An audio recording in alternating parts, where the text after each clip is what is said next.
Hello everyone, I'm here today to do the February 2022 update. It's been a little while since the last update, but I've made quite a few progress on some projects I've been working on. To get started, here are two GP38s I'm working on. The one on the left is an Atlas Master Series GP38.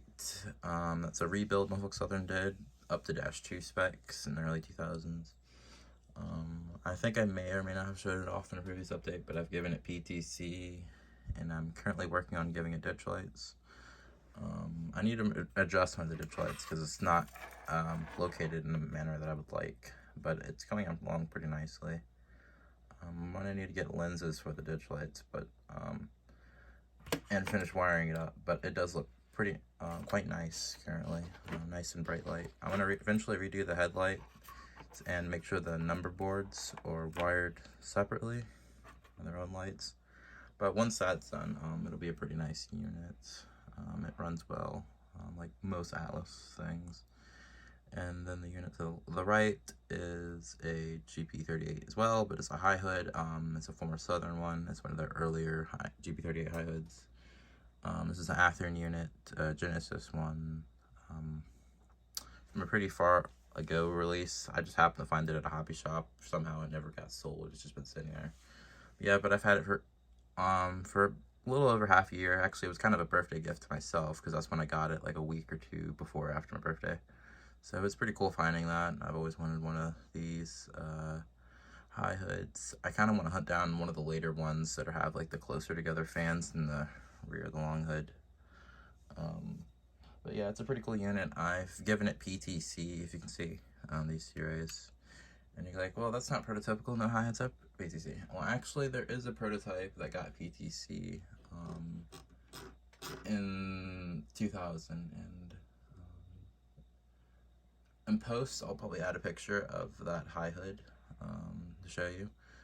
But that number I'm going to model is 5036, so it's going to need to be renumbered, but I'm going to wait to do it because I want to give this locomotive some ESU lock sound. Version 5 is probably what I go with. I don't know why I would go with 4 because I got rear ditch lights. I need as many functions as I can get.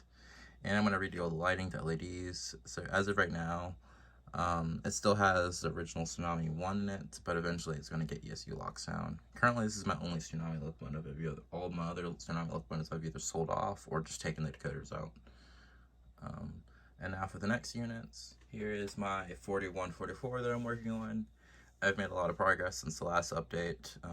I've gotten one side of the locomotive decaled. I still need to work on number boards and the other side of the locomotive and a little bit of touch-up paint. But it's coming along quite nicely. I had to redo the sill from basically right here to here. The sill had to get redone because the line was a little too high from what it was on the original locomotive that I chopped it up from. Added a little AC44 C6M decal right here. You probably can't see it because the camera's too far away. I'll probably zoom in a second. And then I added these little warning labels and the number. I really like the way the number looks. Actually, I needed 2 decal sheets to get the, both sides of this cab numbered for the number boards. Because apparently, for GE wide cabs, number 4 is not a very common number. I've come to learn.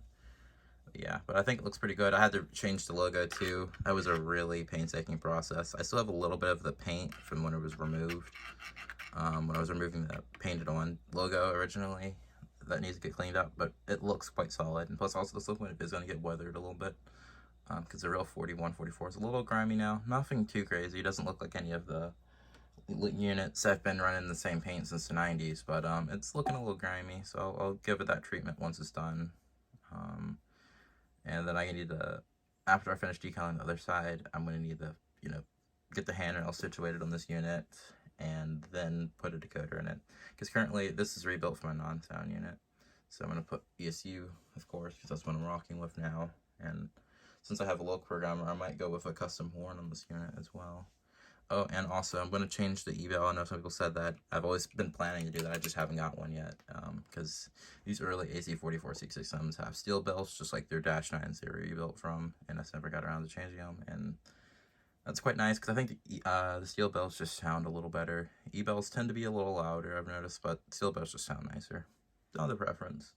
Now for the next unit. Here are 2 SD40-2s that I'm working on.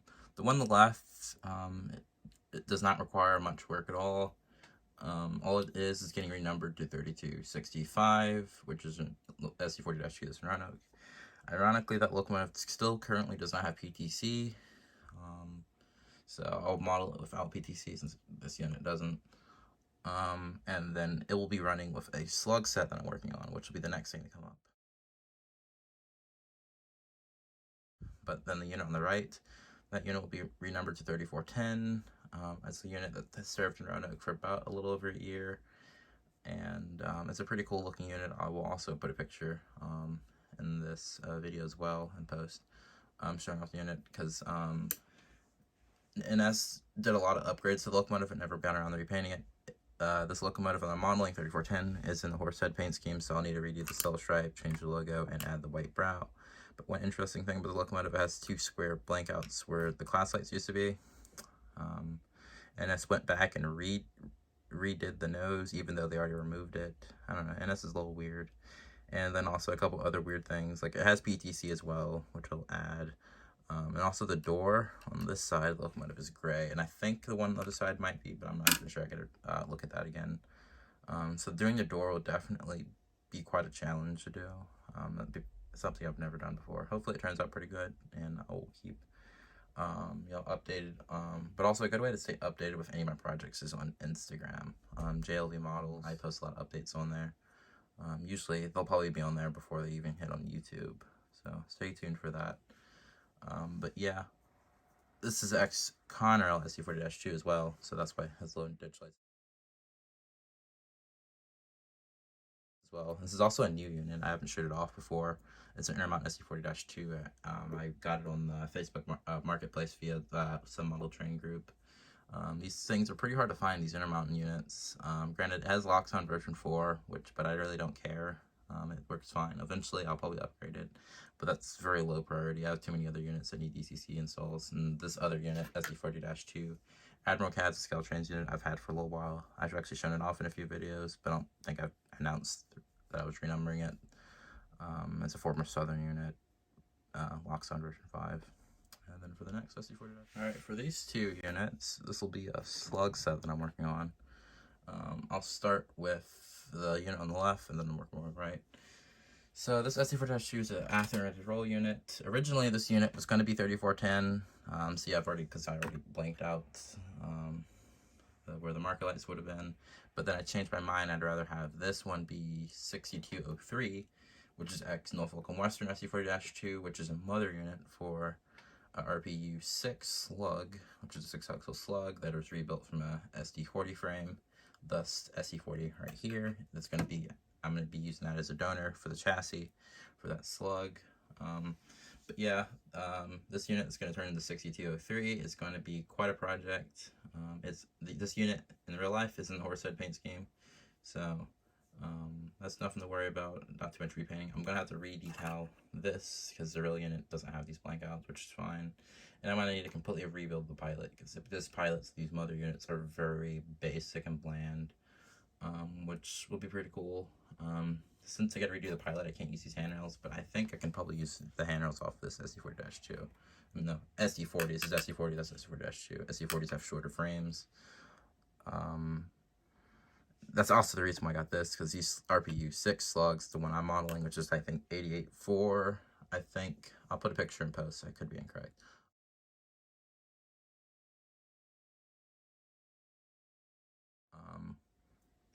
It's rebuilt off of the SD40 frame, well, or SD38, but SD38s and 40s is the same frame. It's shorter, but I will save the high hood and cab for another project, which will be later down the road. I probably won't start that till fall at the soonest. But definitely stay tuned for that, and I really can't wait to get this project completed. So right after 4144 is done, I will be probably putting most of my time and money toward projects into this set, because not many people have modeled slug sets, let alone a Norfolk Southern RPU 6 slug set. I've seen people do it with the Alco former MP10, no, what are they called? They're like M106 or something like that slugs. I can't remember what they were called by Conrail, and it's rebuilt them, but they look like, but they're rebuilt from Alcos. They're pretty obvious, but I've never seen anyone do the other body style RPU6s that are a bit more boxy. So I'm going to do that. It'll be a cool set. Can't wait to show that off at train shows. It'll be awesome. So stay tuned for that. And then lastly, after these two units, will just be a few DCC installs.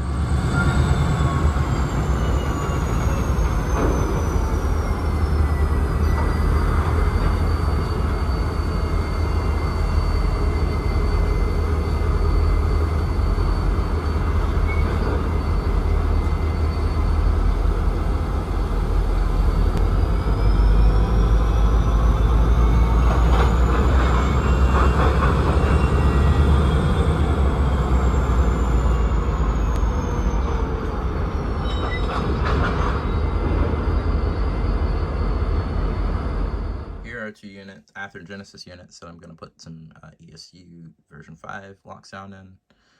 The one on the right is a unit I've had for a couple months now, but I got it as a DC unit because I wanted to put ESU in it, and I just have got around to it, but that's probably going to be my next ESU install. It'll either happen at the same time as 4144 or just before it, because I currently don't have any ESU Amtrak units, so this will be really awesome to have. And also, these DC P42s are really hard to find, so rather than having it sit around and do nothing, I might as well put sound in it and put it to good use, since they're kind of hard to find. And then the other unit to the left is also ironically kind of hard to find, but nowhere near as hard as the other one. Is a locomotive I got with Tsunami 2, but I wasn't satisfied with the way it ran. And I'm just changing Tsunami 2 out of everything. So this will also get some ESU version 5 as well. I might go with a custom horn as well, because these SE70Ns, some of them had some pretty foul horns on them, so that'll be pretty cool. I need to research if 2594 with the horn, how this horn sounded and when it was running. But it's a whiteface unit. I don't think it's the only one I have on the roster, probably for a while, because I don't think anyone's made a -9 with the light in the correct place as a whiteface, but who knows. But yeah, that'll be a pretty cool unit when it's done. Given that it already has LED lights, all it needs is a DCC install. So basically both of these will be very quick.